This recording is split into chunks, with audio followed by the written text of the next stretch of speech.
I'm on my third turn, so I've given it 2 already. Again, gently press.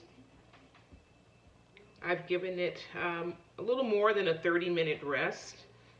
It's okay if you gave it longer than that. Manage your time in the day to make sure you include 4 turns. If you didn't get to all of your 4 turns in one day, you could also get to it the next day. Sometimes when it's been in the refrigerator for a long time and you're on your second turn, your butter will get very, very hard and again might split open your dough. So just let it sit for a few minutes before you roll it out so it could just soften up slightly. On average, for the amount of dough that we are utilizing in this recipe, you want to roll it out to about the size of a half sheet pan.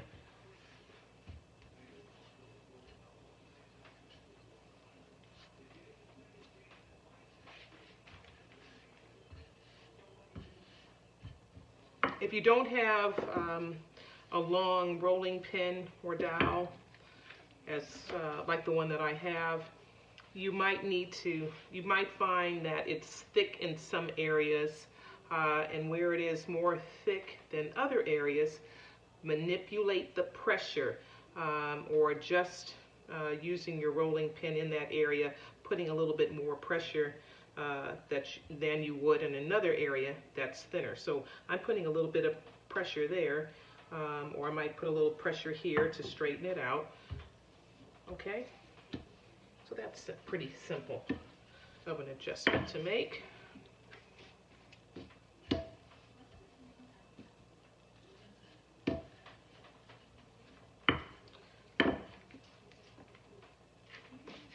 So I really don't see too much more of my butter.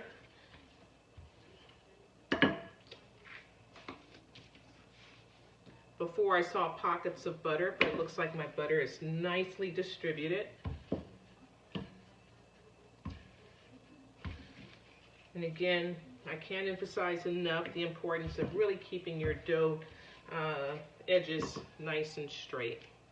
Okay, so now I can dust off my extra flour that I have on the surface of my dough. Remember, this is going to get a 4 turn. Now, you may not be able to see it, but I could see some little bits of butter there, and that's going to be worked out because now it'll be in the middle of the dough next time I roll it out, which will be 1 more time. Let's get that nice and even. Finger of a space in between so that you may fold this over. Brush off all of your flour on both sides.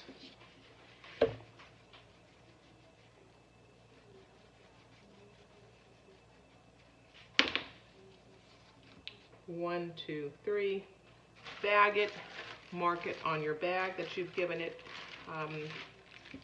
3 turns, and back into the refrigerator for a rest period.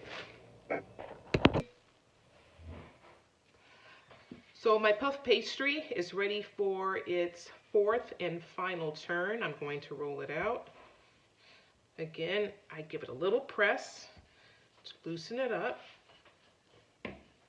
I did let it sit for a brief 5 minutes so that it wasn't so cold, and this way the butter, I can manipulate the butter a little bit more.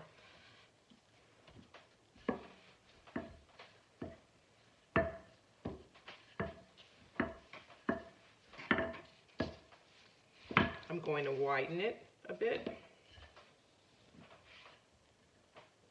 Put some muscle into it. You definitely need to manipulate the dough, roll out the dough, thin it out, and that requires putting some pressure onto it. If you happen to be working in a facility preparing this dough where you have a dough sheeter, that of course will be really effective and get the job done well, and you'll have an even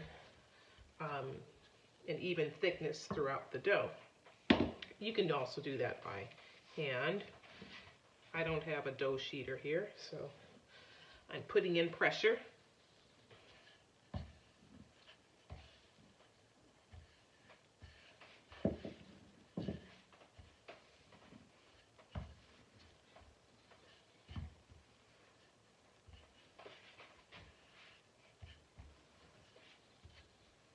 So you should not see any bits of butter anywhere. If you did happen to see that, then you would roll out the dough and maybe give it one more turn, which would not impact the dough, just as long as it's been rested. And again, we're looking for about the size of a sheet pan, half sheet pan.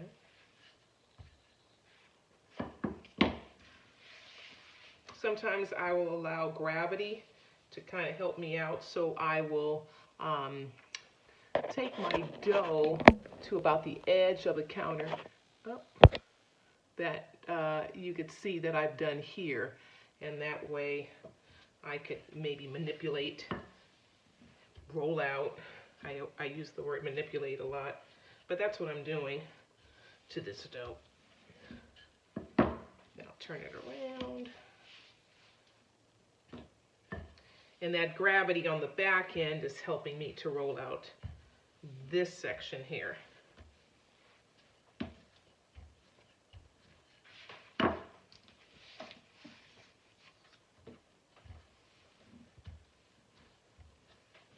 And your dough will roll out very comfortably as long as you allowed it to rest. If you rush that process, it better be because you're in a pinch or a bind, because that elasticity is going to start to show itself if you did not let the gluten relax. So very important. Make sure that that happens. And again, you could always leave it in the refrigerator resting for a lengthier period of time. So that's about it. Okay. My dough is, I've got some evenly distributed, or it's evenly distributed. It feels the same thickness. And now my dough is ready to use. We are going to apply 4 different pastry items from this puff pastry dough. That will include a, what will it include? A classic, goodness, I lost my train of thought. We will prepare a small Napoleon, which will be very thin squares or rectangles of puff pastry dough, and filled with pastry cream.